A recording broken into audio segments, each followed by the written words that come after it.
Welcome to the inaugural episode of Seniors Calling. Recently, I had the opportunity to attend the Alzheimer's Tea at the Collegiate Heights Retirement Center. Collegiate Heights is part of the Chartwell family of homes. Now, the Chartwell community has been part of the Alzheimer's Society, has supported the Alzheimer's Society on a number of fronts, and the Alzheimer's Tea at Collegiate Heights is one of them. So, dementia is what we're going to talk about today, dementia and Alzheimer's. Dementia is a term that generally refers to a wide variety of brain disorders. Different physical changes to the brain cause different dementias. Some are reversible, meaning that they can be treated and cured, while others are irreversible, meaning that there is no cure. Symptoms worsen over time and include loss of memory, changes in judgment and reasoning, difficulty performing familiar tasks, problems with language, and changes in mood and behavior. Alzheimer's disease is irreversible and eventually fatal. Other dementias include vascular dementia, frontal temporal dementia, and Lewy body dementia. Dementia is not a normal part of aging, but age is the biggest risk factor. So what are the numbers telling us? Well, as of 2016, an estimated 564,000 Canadians are living with dementia. By 2031, this figure is expected to rise to 937,000, which is an increase of 66%. The combined healthcare system and out-of-pocket costs of dementia are estimated at $10.4 billion. The Alzheimer's Disease International Community and the World Health Organization have estimated that one person with dementia is being diagnosed with the disease every 3 seconds globally. The cost of dementia is estimated by the WHO to be $1 trillion. Over a year ago, the WHO launched the Global Action Plan for Public Health Policy in Dementia, and are estimating that a parallel plan for mental health is also required. Alzheimer's today is the only leading cause of death that cannot be cured, prevented, or even slowed. Worse, it is the only leading cause of death that is on the rise, and not simply because of baby boomers getting older. Baby boomers like myself. Studies show that the increase is absolutely across all age groups, and death rates continue to climb. With a new case developing every 69 seconds, scientists now speak of Alzheimer's as an epidemic. Despite decades of work and millions of dollars invested in research, to this day, no one knows what exactly causes the most deadly dementia. But surprising new theories about the roots of Alzheimer's may now be untangling the mystery. And it is imperative that we continue to support the work of our local Alzheimer's Society. On Friday, October 19th, our local chapter, the Sault Ste. Marie Alzheimer's Society, will be hosting a virtual tour of dementia and Alzheimer's. This will be taking place at the Emmanuel United Church on Bennett Boulevard. Registration is required, and there are still a few spots available if you are interested. This is an educational opportunity to take a virtual tour of dementia and Alzheimer's. So if you're interested, I encourage you to reach out to Janice Seppala at the Algoma chapter of the Alzheimer's Society. And thank you for watching our first episode. And remember to live each day with intention and gratitude, because we really only do get one shot at this life.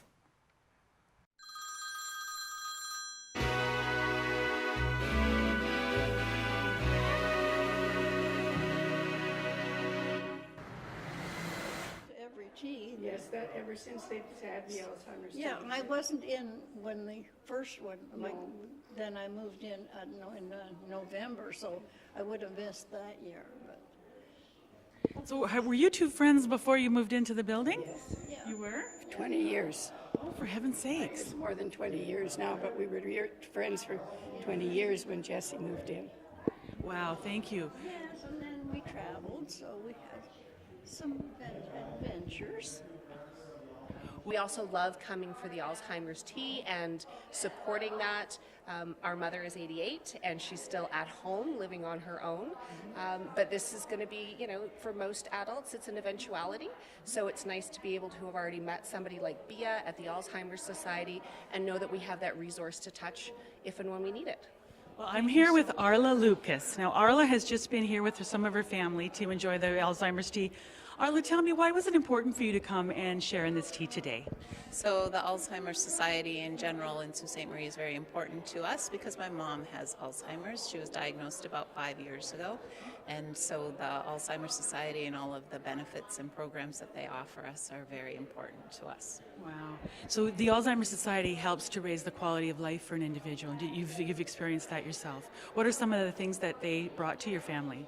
So as far as the different things they provide to families are programs, support groups, and working with the families so that they can find things for their person with Alzheimer's to get involved with and still be active. And they also partner some of them up with workers, and there's a lot of different programs that they provide to support the families. And Collegiate Heights has been great to support us as well. So I think it's important for folks to know that Collegiate Heights is a place that people can come with many varying degrees of diagnosis. That it's a place where their quality of life will be supported here, eh? Yeah, it's a huge, huge benefit for us to know that mom is taken care of under the Collegiate Heights family, and they provide all sorts of programs and keep her active too because she lives in the moment, and so she still enjoys doing things. It's just in the moment.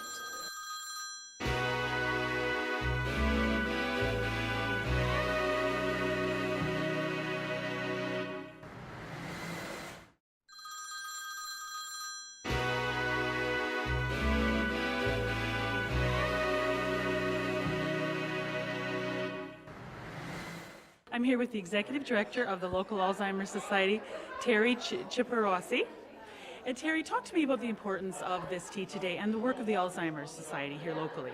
Well, first of all, thank you for being here. We really appreciate it. We can't do the work that we do in our community without people in our community supporting us. So the partnerships that we've built with places like Collegiate Heights really allow us to continue to do the good work that our staff does day in and day out. Yes, absolutely. And the money that's raised locally stays locally. Is that a fair assessment?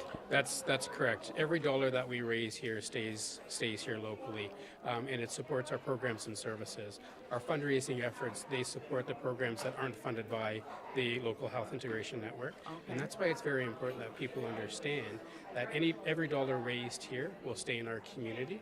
There is a $10,000 donation that we do make to research on an annual basis. Okay. We believe the people who donate to us want us to invest in research. That's the only money that leaves our community. Right, and research is really at the heart of the matter here, isn't it? We need more robust research. It really is, and I think that over the years you're seeing there's a lot more investment in research, and that's why we feel our board in our society feels very important that we have to start investing in research to find a cure for this disease. Right. Now talk to me, do you have an idea of how many people are being supported locally on a monthly basis or on an annual basis by the Alzheimer's Society?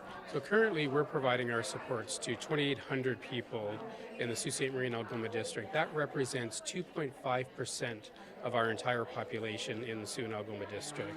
And it continues to grow year after year. With the aging population, we're seeing more and more people being diagnosed. And as a result, there's more and more supports that we're providing as an organization. Right. Well, thank you so much for taking some time with us today. We will be continuing to support the work of the Alzheimer's Society, and I have to share with you, when I'm out in my travels, I hear fantastic things about the work of the professional work that you and your folks do, as well as the strength of the volunteers and all of the skills that they bring to the organization. So thank you, Terry. Thank you very much, Lynn. We're very proud of the work that our staff does. They are very professional, and again, we can't do our work with a wonderful volunteer group. Yes. So thank you for your support. Well, here we are with Kathy Adams. And Kathy, thank you so much for taking time. It's a pretty busy tea today, I can see. And Kathy, you're one of the Alzheimer's Society's strong volunteers. Talk to me about why is it important that you volunteer with the Alzheimer's Society? Well, it goes back a long way for me because I was with the society when we first started in 1985. And that was because of my dad. He had Alzheimer's and I had nowhere to go. There was no information. So when I look at what they're doing now, Yes. it's amazing. The number of people they can help, the caregivers they can work with, the services that are out there, behavioral people to help patients. It's just amazing. And so anything I can contribute to that, it's certainly not in all of those important areas, but just serving at the T today and helping with the fundraising, because you need money for all these new programs that people are thinking up every day to make the life of an Alzheimer's patient much better. Well, Bia was sharing with us earlier that the strength of the volunteers is what propels the work forward. Absolutely. Yes, it is. It is, I mean, we're funded to some degree, but almost everything that we do is done by money that we were able to raise in the community, and the money we raise here stays in the community. So, sometimes it's just a little job. Just would you take this and take it to that person? Or we have volunteers working at the office, just answering the phone at times when we don't have someone, just to make things more economical and run as efficiently as we can. So, and they're wonderful there. Bia is just amazing. And so when you go in as a volunteer, you know exactly what they're wanting you to do, and you know exactly how you're going to do it, and everything will be ready for you. So that's nice as well, that to see how well they run, and they're so pleasant and great to work with. So it certainly is gratifying to know that you're doing something to try and help, because everybody feels so helpless about this whole thing, because it's an awful thing for caregivers. There's friendly visitors that can go in to visit with a patient or their family, or help them solve problems. And the problem, you have to have been there, I think, pretty well to understand how difficult it is day after day to hear someone repeating the same things to you all the time and thinking, it's just very, very difficult. So that's why I do it, and they certainly make it easy to do that. So there's lots of jobs for everybody. Yeah, so it's great. Yeah. Well, I'd like to welcome James Noble to ONNTV's Seniors Calling. Thanks, And Lynne.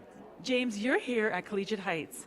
You've been here for 9 years, which is a fantastic, you've been able to bring a lot to this place. Mm-hmm. And one of the things that you've been supporting year after year is the Alzheimer's tea. So talk to me why it's important for you, why it's important for Chartwell to be involved in this tea. It's very important for myself to be involved in this, helping people in the community that suffer from Alzheimer's, giving them the resources in the community to help families ease a lot of the problems they run into. With Chartwell, we do like to support the community as a whole. We're involved in many different organizations, fundraising, very progressive thinking, and a lot, helping out the residents quite a bit. Yeah, absolutely. And prior to the tea starting, we were talking about the amounts of money, and it's actually a very incredibly wonderful amount of money that Collegiate Heights has raised for the Alzheimer's Society. Can you talk to me about the length of time this has been going on and the amount that you've been able to raise? Yes, we've been doing it since 2003. We've raised approximately $14,000 over the years.